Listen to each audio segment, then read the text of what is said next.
Lectures लिए हैं financial market के या इंडियन फाइनेंशियल सिस्टम के। तो कुछ आइडिया है क्या हम लोगों ने डिस्कस किया था?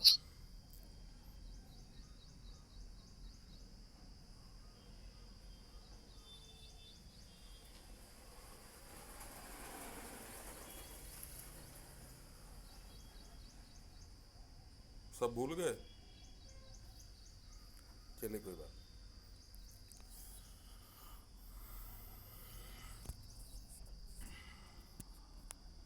आज थोड़ा इंडियन फाइनेंशियल सिस्टम के बारे में बात करें। तो फाइनेंशियल सिस्टम क्या होता है?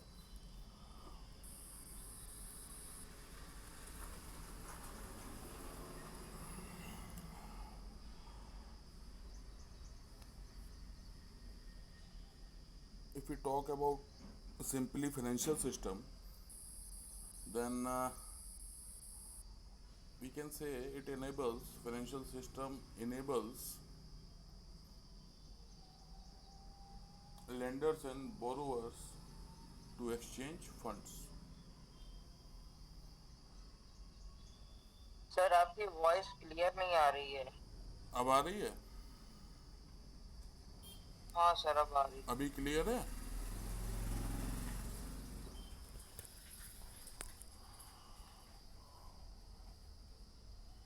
फाइनेंशियल सिस्टम कभी भी पूछा जाए तो सिंपली कह सकते हैं कि it enables lenders and borrowers to exchange funds.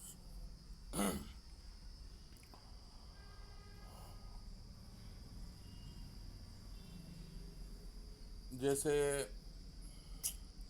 अपने इंडियन पर्सपेक्टिव में बात करें तो अपने यहाँ फाइनेंशियल मार्केट एक तो रेगुलेटेड है, एक ट्रेडिशनल है। जैसे हमारे यहाँ बैंक्स हैं, फाइनेंशियल इंस्टीट्यूशंस हैं,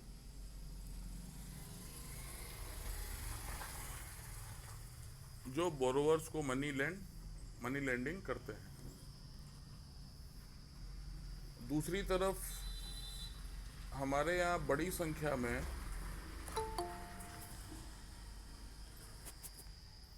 एक इरेगुलेटेड मार्केट भी है, जहाँ पे महाजन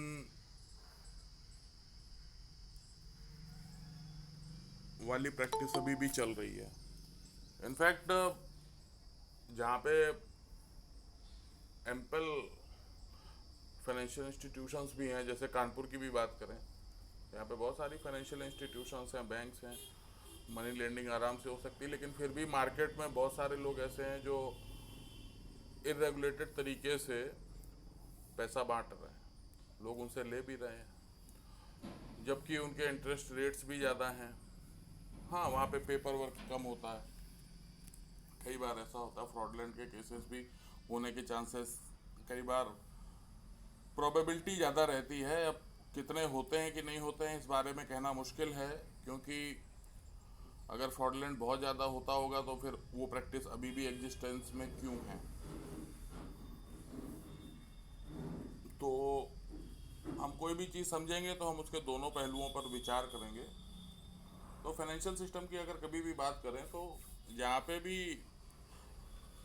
जिसको पैसा चाहिए और जिसके पास सरप्लस पैसा है देने को, ये पैसा एक्सचेंज करते हैं, वहीं से ही फाइनेंशियल सिस्टम स्टार्ट होता है। किसी को बिजनेस स्टार्ट करना है, उसे फंड्स की रिक्वायरमेंट है, तो वो बैंक में जाएगा।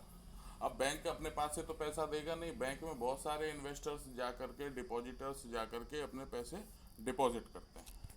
तो वो पैसा बैंक उनको, बैंकिंग के बारे में तो सिंपल प्रैक्टिस जानते ही हैं आप लोग कि बैंक क्या करता है, बहुत सारे लोगों के पैसे अपने पास डिपॉजिट करता है, उनको कुछ एक सर्टेन इंटरेस्ट रेट देता है। अब वो इंटरेस्ट रेट कैसे देगा, तो वो उस पैसे को रीयूटिलाइज करते हैं।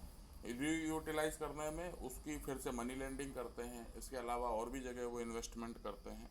तो जिससे अब बैंक में आप डिपॉजिट करेंगे तो उसका इंटरेस्ट रेट कम होगा, बैंक से अगर लोन लेंगे तो उसका इंटरेस्ट रेट ज़्यादा होगा। तो बीच का जो डिफरेंस अमाउंट होता है वो बैंक का प्रॉफिट होता है। उसी प्रॉफिट से बैंक के खर्चे चलते हैं और इंटरेस्ट रेट और भी जो सारी चीज़ें हैं वो सारी चीज़ें फुलफिल बैंक कर पाते हैं। कई बार आप देखते होंगे जो छोटे कोऑपरेटिव बैंक्स हैं वो कई बार बंद हो जाते हैं, क्योंकि उनमें रेगुलरिटीज़ की वजह से फंड्स का प्रॉपर मैनेजमेंट नहीं हो पाता। अभी रिसेंट में एग्जांपल ले सकते हैं, एक ब्रह्मावर्त कोऑपरेटिव बैंक का नाम सुना होगा आपने, उसका काफ़ी इस समय मीडिया में ट्रेंड हो रहा है। तो उसका भी कुछ इसी तरह का हाल हुआ। अब फाइनेंशियल सिस्टम की जब भी हम बात करेंगे तो फाइनेंशियल सिस्टम में बहुत सारे सेक्टर्स आते हैं। जहाँ पे भी फाइनेंस है वहाँ पे फाइनेंशियल सिस्टम है, जहाँ पे भी पैसे का लेन देन है वहाँ पे एक मैकेनिज़्म ज़रूर होगा। अब वो मैकेनिज़्म होगा तो जब गवर्नमेंट है तो गवर्नमेंट उसको रेगुलराइज करेगी। अब उस मैकेनिज़्म को या उस सिस्टम को रेगुलराइज करने के लिए गवर्नमेंट ने बहुत सारे रेगुलेटर्स बना रखे हैं। अब उन रेगुलेटर्स के बारे में आप जानते होंगे, जैसे आरबीआई, सेबी, आईआरडीए। आईआरडीए के बारे में आइडिया है प्रवीण?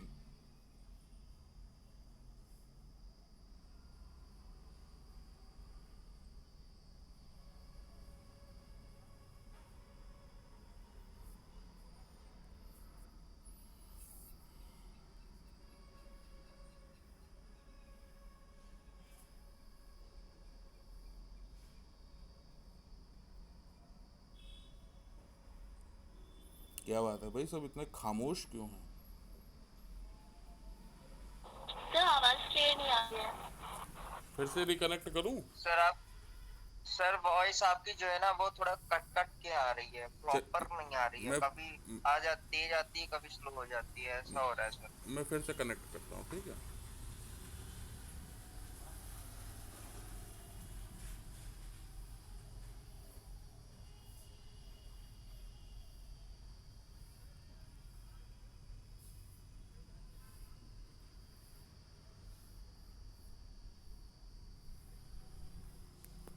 अब क्लियर है?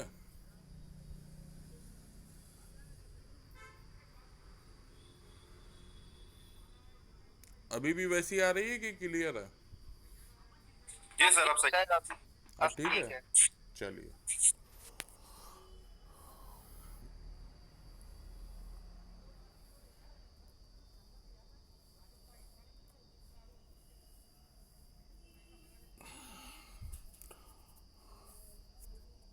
अब अगर फाइनेंशियल मार्केट के फीचर्स की बात करें कि फाइनेंशियल मार्केट से होता क्या क्या है, सारी चीज़ें अंडरस्टूड हैं, लेकिन फिर भी एग्ज़ाम में लिखने के पैटर्न से आप समझ सकते हैं कि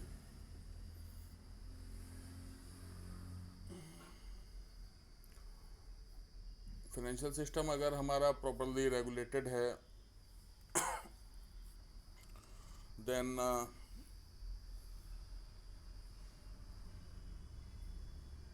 we can say it plays a vital role in economic development of the nation. It encourages both savings and investments. Last lecture में हम लोगों ने इन्वेस्टमेंट के बारे में काफ़ी बात करी थी। Obviously it links सेवर्स and investors, और जब सेवर्स और इन्वेस्टर्स की बात होगी तो क्या होगा? कैपिटल फॉर्मेशन, कैपिटल फॉर्मेशन होगी। जब लोग पैसे डिपॉजिट करेंगे तो पैसे इकट्ठे होंगे, तो कैपिटल फॉर्मेशन होगी, वो री इन्वेस्ट होगी। इससे क्या होगा? इकोनॉमिक डेवलपमेंट होगा।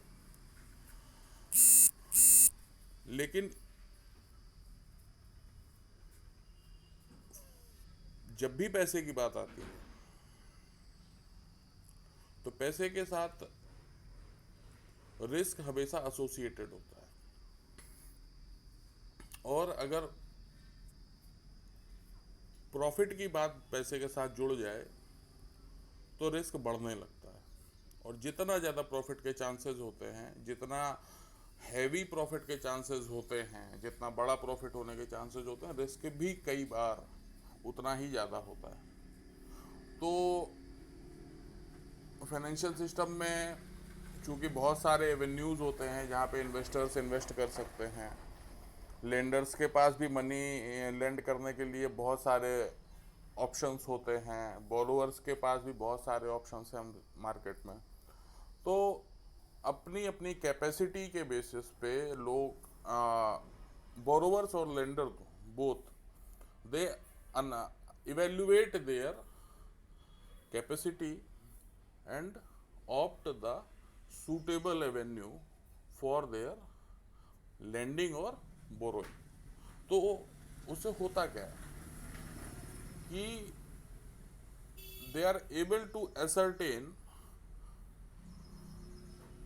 or minimize the risk perception associated with it। अब जब इतनी सारी चीजें होंगी तो क्या होगा, जो फाइनेंशियल मार्केट है उसका एक्सपेंशन होगा। तो 5-6 बातें हम लोगों ने फाइनेंशियल मार्केट के बारे में पढ़ी अभी। पहला, ये फाइनेंशियल सिस्टम है तो इकोनॉमिक डेवलपमेंट जो है कंट्री का उसमें वाइटल रोल प्ले करेगा, बिग रोल प्ले करेगा। आपने सुना होगा कि जो स्टॉक इंडेक्स होता है कंट्री का, जो सेंसेक्स होता है, सेंसिटिविटी इंडेक्स होता है ना, जैसे अपने यहाँ 2 बड़े एक्सचेंज हैं, एक बीएसई है और हाँ गुड और एनएसई है। तो बीएसई का जो इंडेक्स है उसको हम लोग क्या बोलते हैं, सेंसेक्स, और एनएसई का जो इंडेक्स है उसको हम लोग बोलते हैं निफ्टी। निफ्टी। अच्छा, वॉइस मुझे लगता है क्लियर आ रही होगी। यस सर, वॉइस क्लियर आ रही है। और इन केस अगर कोई कहीं पे कुछ इंटरप्शन होता है तो आप मुझे इंटीमेट कर दीजिएगा कि सर वॉइस में गड़बड़ है, ठीक है।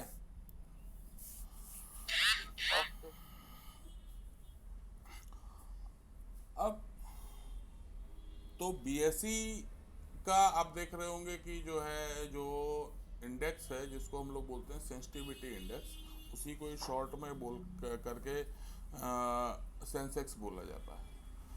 तो वो मारा उसका जो इंडिकेटर्स हैं, जो इसका इंडेक्स है, वो अगर बढ़ रहा है तो लगता है कि हाँ इकोनॉमिक डेवलपमेंट हो रहा है। वो अगर कोई एडवर्स सिचुएशन आ जाती है, जैसे अभी रिसेंट में पेंडेमिक चल रहा है, तो कई बार मार्केट में देखा होगा कि उठापटक हुई, मतलब कई बार शेयर्स की प्राइस मार्केट अप हुई, डाउन हुई। तो क्या है, ये निफ्टी है, निफ्टी रिकॉर्ड हाई पे पहुंचा है अभी। निफ्टी का जो इंडेक्स है वो रिकॉर्ड हाई पे पहुंचा है अभी रिसेंट में। आज का तो मैंने नहीं देखा, अभी रिसेंट में रिकॉर्ड हाई पे पहुंचा। तो ये क्या है, ये फाइनेंशियल जो इकोनॉमिकल हेल्थ है कंट्री की, जैसे हम इंडिया की बात कर रहे हैं, हम भारतवर्ष में रहते हैं, तो इंडिया की अगर हम इकोनॉमिकल हेल्थ की बात करें तो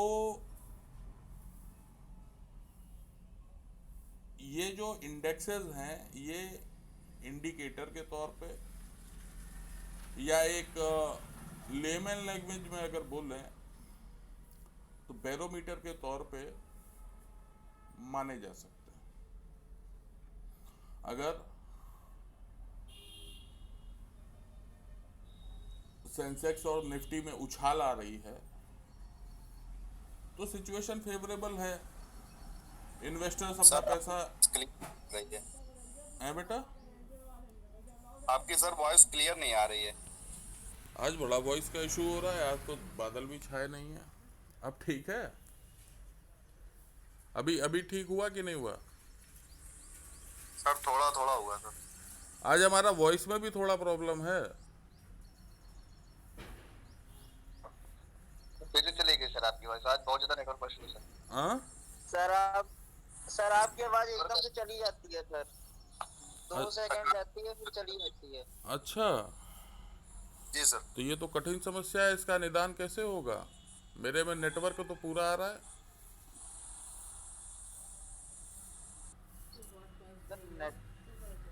सर नेटवर्क इशू होगा शायद, नहीं, नेटवर्क मेरे में तो पूरा दिखा रहा है।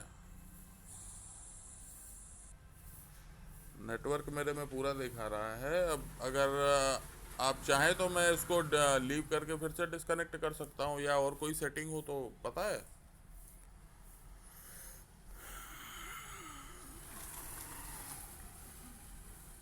और आज चलो अभी इसको इस तरह से कंटिन्यू करते हैं, फिर देखते हैं क्या ट्रबल शूट हो सकती है। अभी जो बोल रहा हूँ वो समझ में आ रहा है कि नहीं आ रहा है?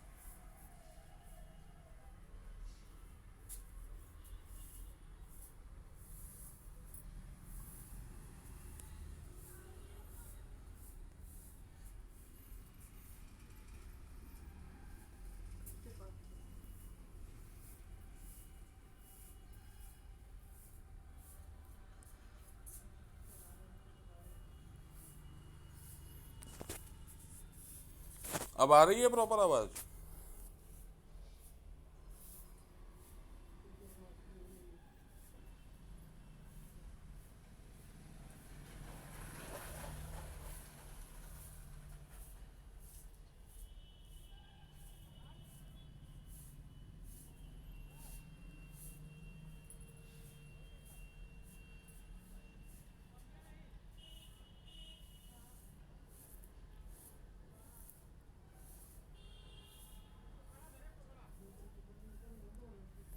हाँ प्रतीक्षा, आवाज आ रही है? यस सर, अभी आ रही है। हाँ तो ये प्रतीक्षा सो रही है क्या? इसको जगाओ। सर वो बिजी है कहीं। अच्छा, तो सीआर कौन है क्लास का? सर प्रतीक्षा। और सचिन। सचिन है क्लास में? No sir. हाँ सर। ये कैसे आपने अपने जनप्रतिनिधि चुन रखे हैं जो अपने क्षेत्र से गायब हैं? अरे सर बहुत रिस्पॉन्सिबल है प्रतीक्षा भी, लेकिन बिजी है कहीं सर, अर्जेंट काम है उसे। ओहो, तो बस ये है कि कोई भी एक काम करना कि जो पूरा अटेंडेंस का स्क्रीनशॉट है ना, वो लेकर के मुझे पर्सनल में भेज देना, ठीक है? Okay sir. अभिषेक कर देगा सर। हैं? अभिषेक दे देगा अभिषेक। हाँ ब्रजनंदन जी, अब ये कुछ नेटवर्क का इश्यू है, क्योंकि मेरे पास भी जो आवाज़ जैसे ब्रजनंदन की आवाज़ है वो कट कट के आ रही है। नेटवर्क का इशू हो सकता है।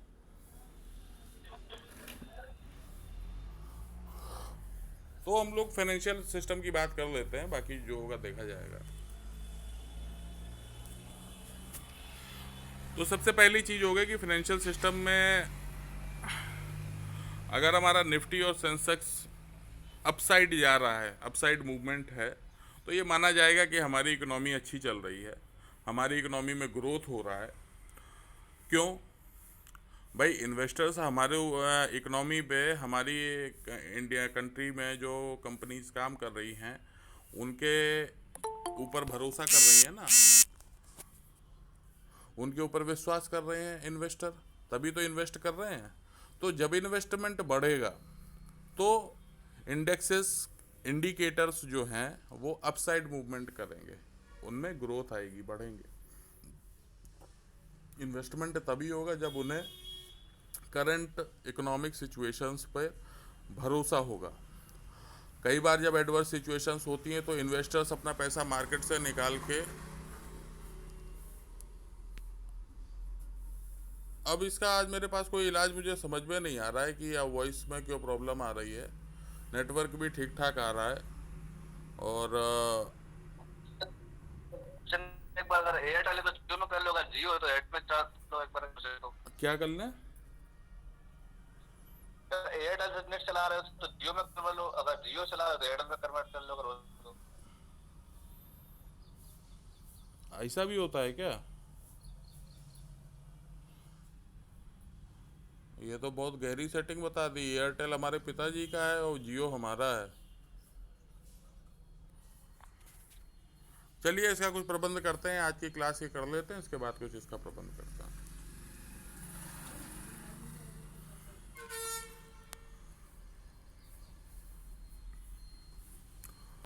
दूसरा लिंक क्रिएट करने से कोई चेंजेस आएंगे, कुछ सुधार होगा?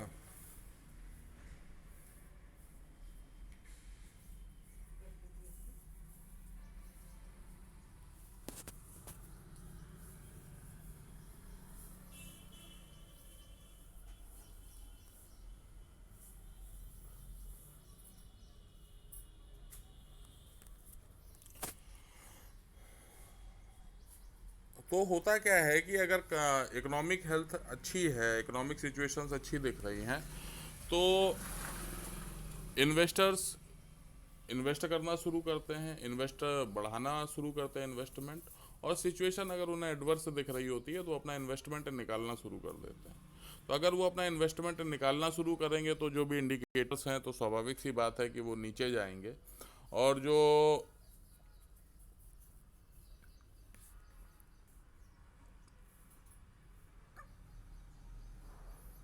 इंडिकेटर्स इकोनॉमिक हेल्थ को के बैरोमीटर्स के तौर पे माने जा रहे हैं, वो भी स्वाभाविक सी बात है कि दिखाएंगे कि हाँ इकोनॉमिक हेल्थ इस समय डिस्टर्ब हो रही है। जैसे रिसेंट में इस पैंडेमिक में, मैं इसकी रिकॉर्डिंग डाल दूंगा यूट्यूब पे, तो आप लोग वहाँ से ये देख लीजिएगा। रिकॉर्डिंग में आई होप मुझे लगता वॉइस क्लियर आएगी, ठीक है।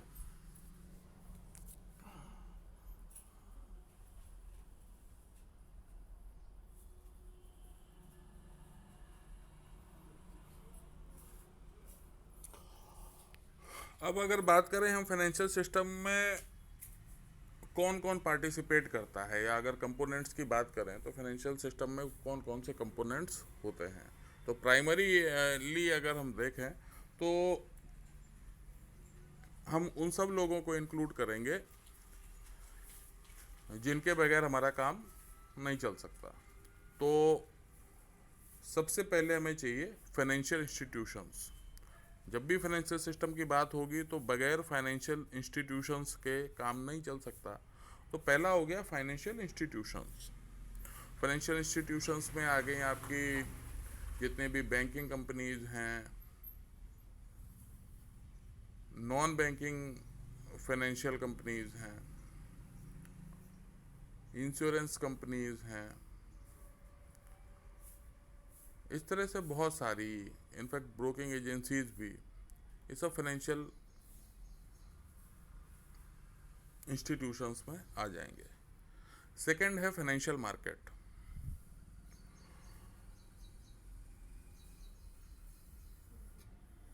थर्ड है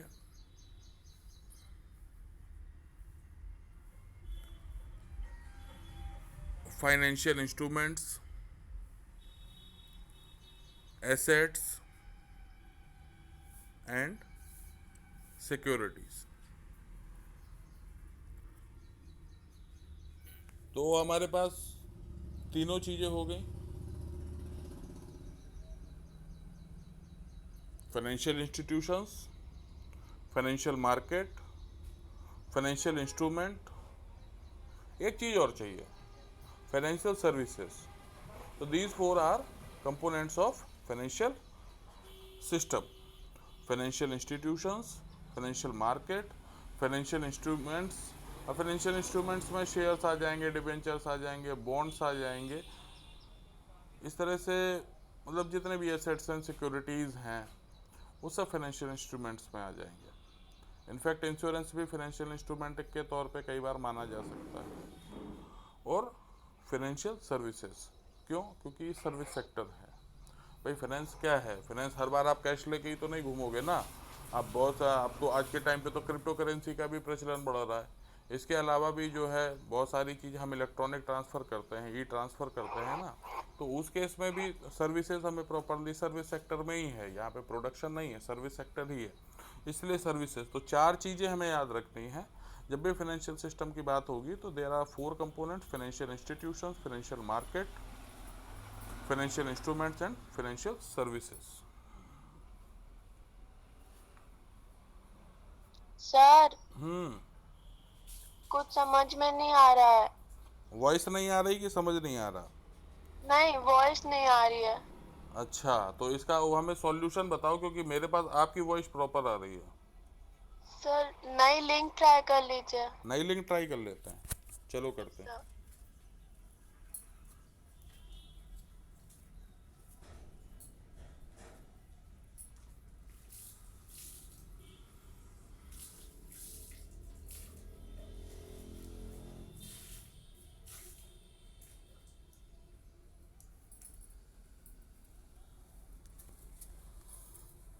आज बृहस्पति है।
दो मिनट वेट कर लेते हैं, बाकी के भी आ जाएं। अब यहाँ पे वॉइस क्लियर है? यस सर, अभी तो क्लियर आई। होपफुली। वैसे तो पहले से तो बहुत ज्यादा क्लियर। अच्छा, तो ये काम हम लोगों को पहले कर लेना चाहिए था।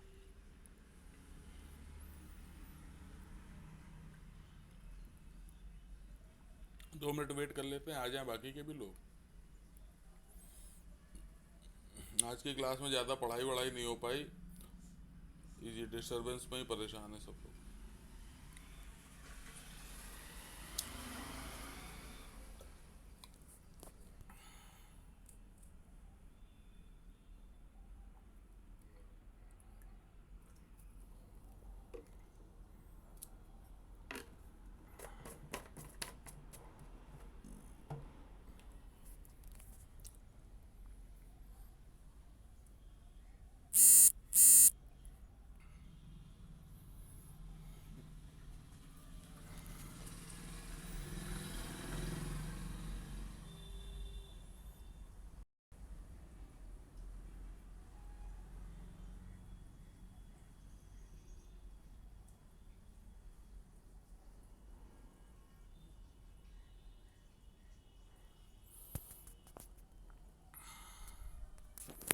चलिए स्टार्ट करते हैं। जो लोग सो रहे हैं वो नहीं आ पाएंगे। जो होता है ना कई बार क्लास में, बस हमने अपना ज्वाइन कर लिया, माइक अनम्यूट करके चुपचाप, माइक म्यूट करके चुपचाप बैठ गए, अपना काम कर रहे हैं, तो वो लोग नहीं आ पाएंगे मुझे लगता है। इसकी अटेंडेंस, इसका एक स्क्रीनशॉट लेकर के मुझे भेजो। कहाँ गए अमन? शेक भेज दो। हाँ, इसका एक स्क्रीनशॉट लेकर के मुझे भेज दो अटेंडेंस का आज का। रुक जाओ, अभी आना शुरू हो गए। अब फाइनेंशियल इंस्टीट्यूशंस के बारे में बात कर लेते हैं। फाइनेंशियल इंस्टीट्यूशंस क्या होते हैं? जो सर्विसेज प्रोवाइड करते हैं, फाइनेंशियल सर्विसेज प्रोवाइड करते हैं किनको? इंडिविजुअल्स को, बिजनेसेस को और गवर्नमेंट को। गवर्नमेंट भी उधार लेती कई बार, आप देखते होंगे कि कई बार हंगामा मच जाता है, गवर्नमेंट उधार ले लिया, पैसे नहीं है, ये सारी बातें। तो गवर्नमेंट को भी पैसे की ज़रूरत है। अब जो फाइनेंशियल इंस्टीट्यूशंस पैसे दे रहे हैं, तो कहीं ना कहीं से पैसे ला भी तो रहे होंगे, तभी तो दे रहे हैं। इसलिए फाइनेंशियल इंस्टीट्यूशंस को हम लोग फाइनेंशियल इंटरमीडियरीज भी बोलते हैं। फाइनेंशियल इंस्टीट्यूशंस कहीं पे लिखा है और कहीं पे फाइनेंशियल इंटरमीडियरीज लिखा हुआ है, तो उसका मतलब लगभग एक ही है। रीजन?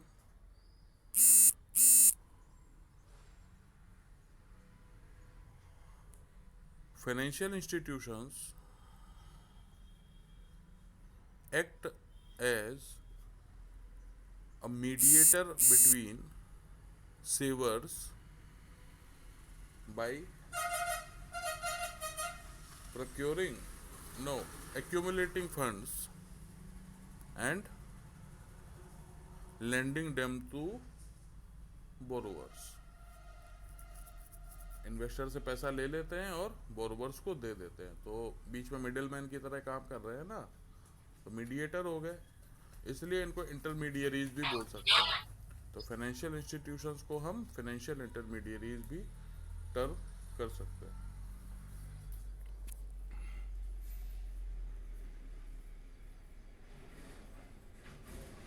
हम जैसे बैंक की बात करें तो डिपॉजिटर से बैंक ने पैसे डिपॉजिट करवाए अपनी बैंक में, और जो लोन लेने आया उसको लोन कर दिया, तो बीच में इंटरमीडिएरी की तरह काम किया ना।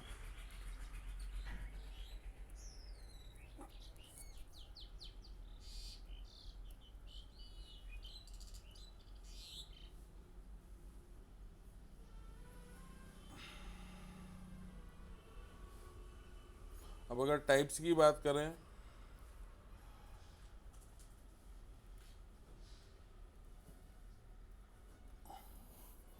तो टाइप्स में सबसे पहले आ जाएगा बैंकिंग इंस्टीट्यूशंस।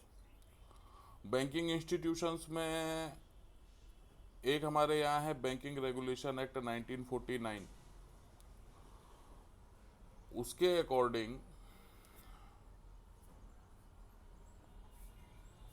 दो क्लासिफिकेशन किए गए। पहला है ऑर्गेनाइज्ड सेक्टर, दूसरा है अनऑर्गेनाइज्ड सेक्टर। अब आरबीआई के बारे में तो पता होगा ना, इंडिया में जितनी बैंकें हैं उन सबके पापा हैं आरबीआई। पापा मान लें या बेहतर रहेगा फादर इन लॉ मान लें। इनका काम है सबका देखना कि आपका ठीक ठाक चल रहा है, सबको रेगुलेट करना, सबके लिए रेगुलेशंस बनाना, अगर कहीं पे कोई फ्रॉडुलेंट के चांसेस हैं तो उन्हें प्रिवेंट करना, रूल्स एंड रेगुलेशंस को क्रिएट करना, उनका अमेंडमेंट कराना। आरबीआई के बारे में तो सब पढ़ा होगा, नहीं पढ़ा है तो पढ़ लीजिएगा एक बार, आरबीआई के बारे में हल्का सा पढ़ लीजिएगा। तो अगर फाइनेंशियल इंस्टीट्यूशंस को कैटेगराइज करें तो दो कैटेगरी आ गई। फर्स्ट आ गई बैंकिंग इंस्टीट्यूशंस, सेकंड आ गई एनबीएफसी।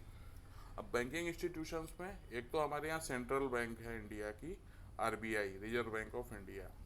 फिर उसने के बाद कॉमर्शियल बैंक आती हैं। तो अभी हम लोग क्लासिफिकेशन में पढ़ रहे थे कि ऑर्गेनाइज्ड सेक्टर है और अनऑर्गेनाइज्ड सेक्टर है।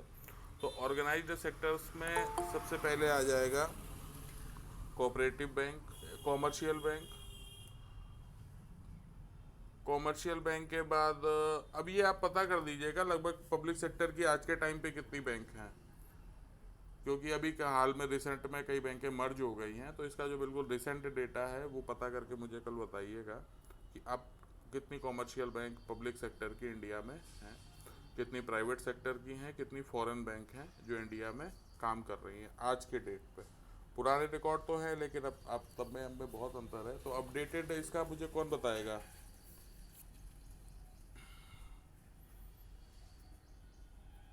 अभिषेक, आपको ये जिम्मेदारी सौंपी जा सकती है?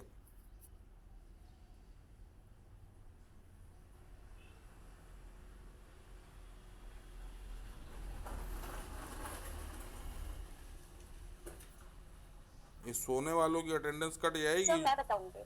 कौन, विशाखा? चलिए ठीक है, very good.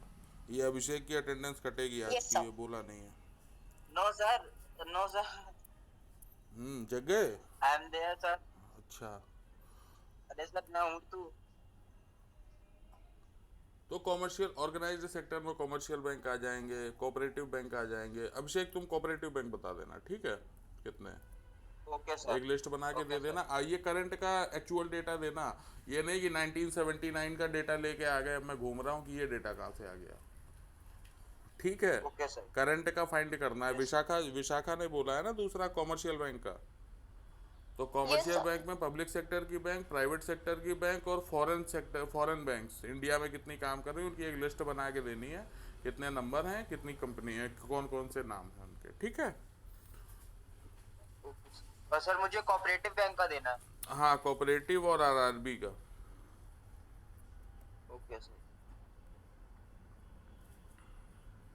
Okay sir.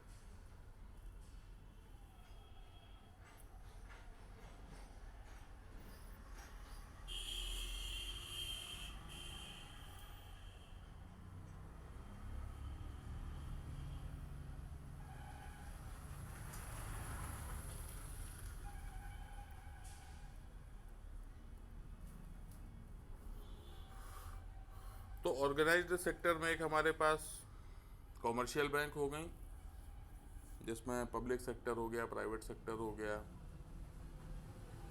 Foreign bank हो गया। दूसरा हो गया हमारे पास कोऑपरेटिव बैंक्स, और तीसरा हो गया आरआरबी, रीजनल रूरल बैंक्स। ठीक है। Yes sir. अब ये जो सिटी बैंक है, ये हमें लगता है फॉरेन बैंक है। इंडिया में जो सिटी बैंक है ये बाहर की है। Yes sir. Yes sir. Very good. Yes. तो ये फॉरेन बैंक की भी लिस्ट कौन बनाएगा? मनीषा बना सकती है? Yes sir. हाँ, चलिए, फॉरेन बैंक की इंडिया में कितनी फॉरेन बैंक हैं उन सब की लिस्ट जो है बना करके दी जाएगा। अब ओके सर। ये तो हो गई ऑर्गेनाइज्ड सेक्टर की बात। अब बात करते हैं अनऑर्गेनाइज्ड सेक्टर की। तो अनऑर्गेनाइज्ड सेक्टर में सबसे पहले आते हैं इंडिजीनस बैंकर्स। इंडिजीनस बैंकर्स क्या होते हैं? प्राइवेट फर्म या इंडिविजुअल, जैसे होता है ना कि मार्केट में या कस्बाई और ग्रामीण अंचलों में कुछ लोग पैसे बांटने का काम करते हैं, मनी लेंडिंग का काम करते हैं। तो वो क्या है? वो एक इंडिविजुअल है, उसके पास है 50-60 लाख रुपया है, उसने किसी को 50,000, किसी को 10,000, किसी को 20,000, किसी को 50,000 इस तरह से दे रखा है। सबसे ब्याज वसूलते हैं। आपको कभी समझना हो, अगर ये हायरार्की आपने अगर इस तरह का नहीं देखा है कभी, तो आप किसी भी मार्केट में चले जाओ इंडिया में, स्पेशली कानपुर में, या किसी भी मार्केट में चले जाओ, चाहे आप नयागंज चले जाओ या चकरपुर सब्जी मंडी चले जाओ या कहीं अपने आसपास की छोटी सब्जी मंडी चले जाओ जहाँ 20-25 दुकानें सब्जियों की लगती हैं। तो वहाँ पे आपको इस तरह के मनी लेंडर, वहाँ पे अगर आप ये असाइनमेंट नहीं है, अगर आपका इंटरेस्ट है तो आप पता कर सकते हैं। वहाँ पे मिल जाएंगे लोग कि सुबह आते हैं, वो सब्जी वालों को किसी को 2,000, किसी को 5,000 दे जाते हैं, शाम को उस पर जो है 200 रुपये बढ़ा के ले लेते हैं या 100 रुपये बढ़ा के ले लेते हैं। तो ये क्या है? अनऑर्गेनाइज्ड सेक्टर है। एक तरफ गवर्नमेंट की स्कीम्स है, वेंडर्स के लिए अलग है, प्रधानमंत्री एक मुद्रा योजना है, और ये बहुत सारी योजनाएं हैं। तो वो ऑर्गेनाइज्ड सेक्टर का है, और ये क्या है? अनऑर्गेनाइज्ड सेक्टर का है। कि वो जो मनी लेंडर है वो जानता है उसको, सब्जी वाले को पता है कि हाँ, हम इनसे 5,000 ले लेंगे, शाम को हमें इन्हें 5500 दे देना है, हमारा हो गया। ठीक है। तो वो जब 5,000 की सब्जी लेके आएगा तो स्वाभाविक सी बात है कि शाम तक वो 7,000 रुपये हो जाएंगे उसके पास। तो उसने उसको 5500 दे दिए, उसके 1,500 रुपये बच गए, वो हैप्पी है। तो ये अनऑर्गेनाइज्ड सेक्टर भी बन रहा है। अब आप डिफरेंस देख लो, ऑर्गेनाइज्ड सेक्टर में जिस चीज़ पे इंटरेस्ट साल भर मनी यूज़ करने का 500 था, 5,000 रुपये पे 10%, 11% पे लोन होता है। अलग अलग उस पर अलग अलग इंटरेस्ट रेट है। अनऑर्गेनाइज्ड सेक्टर में वो एक दिन या एक हफ्ते पे ऐसा हो रहा है। तो कितना बड़ा फर्क आ गया।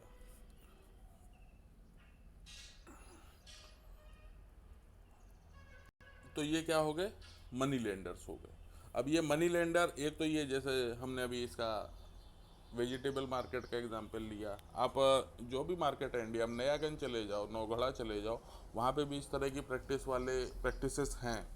कारण इसमें पेपर वर्क बहुत कम है, आपस में एक दूसरे पे कई बार अंडरस्टैंडिंग इतनी बेहतर होती है, ट्रस्ट होता है कि वो उसमें पेपर वर्क होता ही नहीं है, इसी तरह नगद पे काम हो जाता है।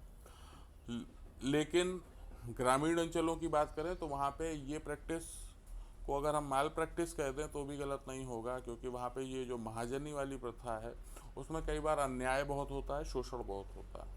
इसलिए अभी ऊपर जब हम ऑर्गेनाइज्ड सेक्टर में देख रहे थे तो कॉमर्शियल बैंक के बाद कोऑपरेटिव बैंक थी, कोऑपरेटिव बैंक के बाद आरआरबी थी। आरआरबी का बहुत ही क्रूशियल रोल है, रीजनल रूरल बैंक का बहुत ही क्रूशियल रोल है ग्रामीण अंचलों में अनऑर्गेनाइज्ड सेक्टर में जो लोग हैं उनको ऑर्गेनाइज्ड सेक्टर में लेकर के आना। ठीक है,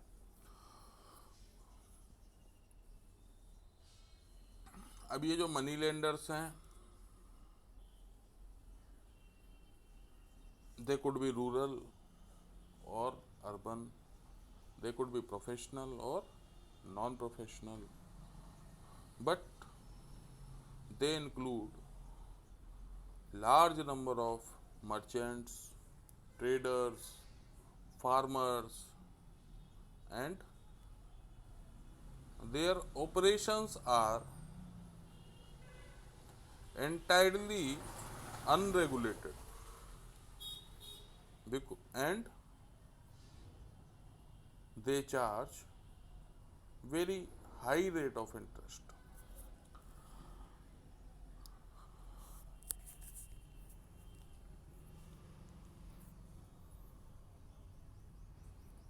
अब नॉन बैंकिंग इंस्टीट्यूशंस की भी बात करें तो एक ऑर्गेनाइज्ड सेक्टर है, एक अनऑर्गेनाइज्ड सेक्टर है। अब ऑर्गेनाइज्ड सेक्टर की बात करें तो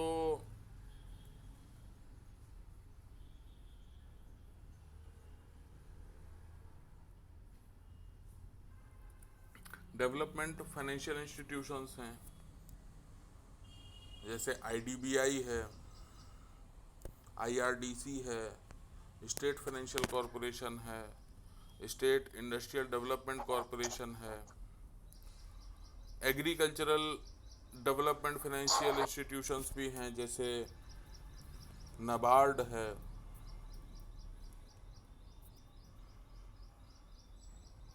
इन्वेस्टमेंट इंस्टीट्यूशंस की बात करें, ये सारे ऑर्गेनाइज्ड एनबीएफसी की बात कर रहे हैं हम लोग। तो कुछ डेवलपमेंट फाइनेंशियल इंस्टीट्यूशंस हैं जो डेवलपमेंट के लिए काम कर रहे हैं, कुछ इन्वेस्टमेंट इंस्टीट्यूशंस हैं जो इन्वेस्टमेंट के सेक्टर में काम कर रहे हैं to mobilise savings at public at large through various schemes and invest these funds in corporate and government securities like वो है ना अपना जीवन के साथ भी और जीवन के बाद भी, क्या नाम है उसका, LIC। हाँ LIC। हाँ हाँ हाँ LIC। जीवन के साथ है तो दे रहे हैं, जीवन के बाद है तो दूसरे ले रहे हैं, वो दूसरे अपने होते हैं। इंश्योरेंस सेक्टर इंडिया में बहुत तेजी से बढ़ रहा है और इस पैंडेमिक के बाद तो बहुत ही तेजी से बढ़ा है। Yes sir. और अब लोगों में इस चीज को लेकर के बहुत अवेयरनेस भी आ रही है। हंसी मुझे इसलिए आ रही थी, अभी जब मैं बोल रहा था तो पीछे मुझे हंसी आ गई थी। आज के 10 साल 20 साल पहले 10 साल पहले, 20 साल क्या, मैं खुद 33 का हूँ, 10 साल पहले एक वाकया ऐसा हुआ था कि उस टाइम हम लोगों ने MBA किया था तो सब अलग अलग सेक्टर्स में काम कर रहे थे। मैं सेल्स में था, एक कंपनी है इंडिया मार्ट, उसमें एक मेरा दोस्त था तो वो इंश्योरेंस सेक्टर में काम कर रहा था। तो हम दोनों ही बवाना में थे। बवाना जगह है हरियाणा के पास, अरे हरियाणा और दिल्ली बॉर्डर है, वो बॉर्डर का गांव है। तो मैं भी वहाँ था, लकली वो भी वहाँ था। तो इंश्योरेंस सेक्टर में जो काम कर रहे होते हैं उनको हर कोई अपना प्रोस्पेक्ट दिखता है। अब जैसे मैं इंडिया मार्ट में था तो मुझे तो जो कंपनी फैक्ट्रीज हैं या कंपनीज हैं वो हमारी टारगेट मार्केट थी। लेकिन इंश्योरेंस वाले को, वो भी लाइफ इंश्योरेंस वाले को, हर कोई अपना प्रोस्पेक्ट दिखता है, इसको हम कुछ ना कुछ बेच दें। तो हम लोग एक जगह पे बैठ के चाय वाय पी रहे थे, तो वो ठीक ठाक जो है होटल टाइप का था। तो उसका ओनर भी हम लोगों के साथ बैठ के बातचीत करने लगा। तो पहले तो ओनर बहुत प्यार से हम लोगों से बात कर रहा था, सारी चीज़। हम लोग भी यंग थे उस समय, 23 साल एज होगी, 23-24 साल, MBA 24 साल MBA करके ही निकले थे, 4 ही 5 महीने हुए थे। तो पहले तो उसने खूब अच्छे से चाय वाय पिलवाई, अपने मतलब जो कर्मचारी थे उनको बुला के अच्छे से बातचीत होती रही। लेकिन जैसे ही उसने मेरे साथ जो लड़का था उसने इंश्योरेंस की बात की, तो वो इतनी तेज उखड़ गया कि तुम क्या मेरी मौत चाहते हो। तो ये क्या था कि मतलब पहले लोग इस चीज़ को काफ़ी एक बड़ा सेगमेंट था इंडिया में, जिनसे लाइफ इंश्योरेंस की बात करो तो उन्हें लगता था कि जो बात कर रहा है वो उनका शुभचिंतक नहीं है, वो ये चाहता है कि उसकी मौत से पैसे कमाए। इस तरह का पर्सपेक्टिव था लोगों का। लेकिन time to time, by the time, इन 10 सालों में मैंने देखा अब लोगों में अवेयरनेस बहुत तेज़ी से बढ़ी। लोग उस चीज़ को प्रैक्टिकली सोच रहे हैं। पहले उसको शुभ और अशुभ के तौर पे सोच रहे थे, अब उसको शुभता के तौर पे, मतलब सुरक्षा के तौर पे ले रहे हैं। तो ये अवेयरनेस आ रही है। हंसी मुझे इसलिए आ गई थी क्योंकि वो इंसिडेंट याद आ गया था कि जिस तरह से वो वहाँ पे ताऊ बोल सकते हैं, तो ताऊ जिस तरह से हत्थे से उखड़ गए, कुर्सी से खड़े हो गए वो लड़ने के लिए कि तुमने ये बात कैसे कह दी। तो लेकिन उसने कुछ गलत तो नहीं कहा था। तो इसलिए जो है, तो इंश्योरेंस बहुत तेज़ी से इमर्जिंग सेक्टर है। इमर्जिंग सेक्टर्स की बात करें तो आप लोग भी MBA में है ना, बिजनेस इकोनॉमिक्स है आपका।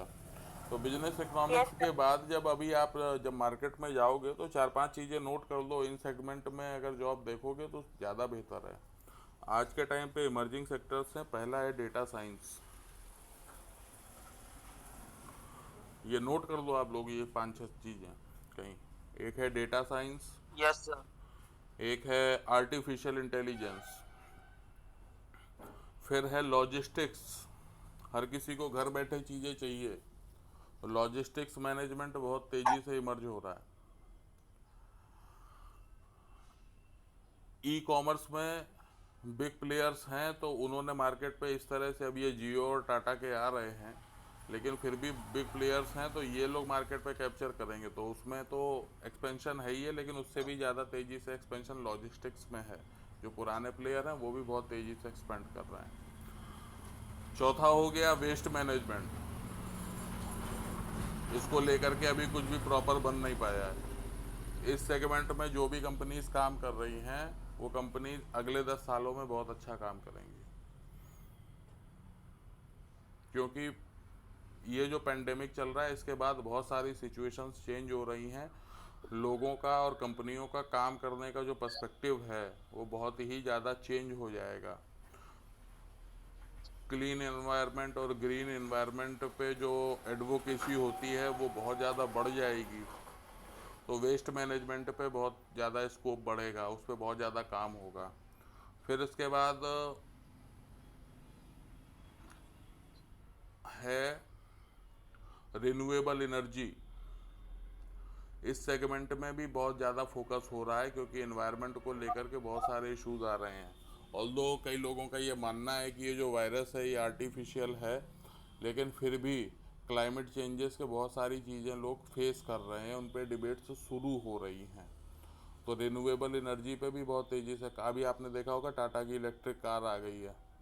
अभी उन्होंने यस सर। मुंबई साइड में शुरू किया है, उधर चार्जिंग पॉइंट भी बनाए हैं। अभी अपने इधर कानपुर का तो नहीं पता। ठीक है, तो ये रिन्यूएबल एनर्जी पे भी काम हो, मतलब ये इसका इमर्जिंग है।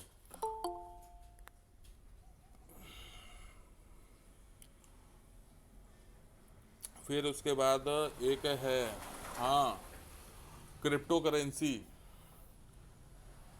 इस बारे में यस भी जो सर। है ध्यान दे क्रिप्टो सकते करेंसी। हैं, क्योंकि ये भी बहुत इमर्जिंग है। ये 5-6 चीज़ें ऐसी हैं जो बहुत इमर्जिंग हैं। इनके बारे में जो है आप अच्छे से, मतलब आप अपने एरिया ऑफ इंटरेस्ट के बेस पे इनमें से किसी में भी जो है दिमाग लगा सकते हैं। आपको तो एक ही बार में एक ही चाहिए होगा ना। तो ये 5-6 सेक्टर ऐसे हैं जो बहुत ही ज़्यादा इमर्जिंग हैं। अगले 10 सालों में बहुत ज़्यादा काम होना है इन पे। और किसी भी काम की शुरुआत में, आप किसी भी सेगमेंट की शुरुआत में अगर आप उसमें लग जाते हैं तो फिर आपका ग्रोथ रेट मल्टीपल होता है। और कोई चीज़ बहुत दिनों से चली आ रही है उसमें आप इन्वॉल्व होते हैं तो ग्रोथ रेट सिंपल होता है। ठीक है, तो ये चीज़ ध्यान रखिएगा। अभी आपके पास टाइम है, अभी ये सेकंड सेमेस्टर है ना, 4th सेमेस्टर है, अब टाइम कहाँ है, अब तो बिल्कुल तैयारी करनी है। तो इन्वेस्टमेंट इंस्टीट्यूशंस हो गया, LIC हो गया, GIC हो गया,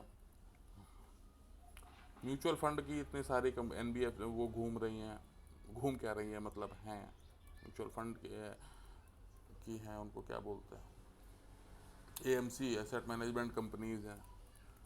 अनकैटेगराइज्ड की बात करें तो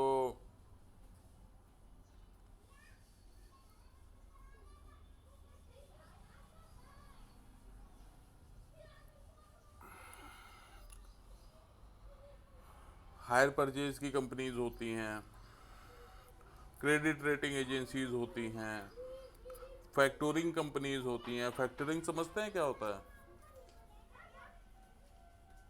फैक्टरिंग के बारे में पता करिएगा कि फैक्टरिंग क्या होती है। फैक्टरिंग मैं बता देता हूँ, जैसे किसी के पैसे फंसे हैं किसी कंपनी के, मिल नहीं रहे, तो फैक्टरिंग हो गई। वहाँ पे एक थर्ड पार्टी पहुंची, उसने कहा ठीक है हम आपके पैसे इतने जो है निकलवा लेंगे और इस तरह से हमारा आपका जो है हो जाएगा। तो ये सर भी वसूली एक तरीके से कह सकते हैं। हाँ हाँ, लेकिन हम कॉपी में थोड़ा लिखेंगे वसूली, बोलते तो सोफिस्टिकेटेड तरीके से ही हैं, हो भले ही कुछ भी रहा हो। Yes sir. हाँ, अब आप ऐसे देखो ना, मुंबई में NSE है, BSE है ना, यस तो जहाँ पे यस वो सर। BSE का ऑफिस है उस स्ट्रीट को क्या बोलते हैं? दलाल स्टेट। दलाल स्ट्रीट। हाँ। और उस स्ट्रीट में किसी काम करने वाले किसी व्यक्ति को आप कह दो आप दलाल हो, तो उसको अच्छा लगेगा सुन के? नहीं नहीं। लेकिन उससे कह दो आप तो ब्रोकर हैं, तो वो यस टाई सर। वाई ठीक कर लेगा अपनी, हाँ हाँ हाँ हाँ मैं वहीं पे हूँ। तो ये कोनोटेशन बड़ा इंपॉर्टेंट होता है। जो शब्द आप कह रहे हैं उसका शब्दार्थ है, एक भावार्थ है, ठीक है। कोनोटेशन बड़ा महत्वपूर्ण Yes, sir. है।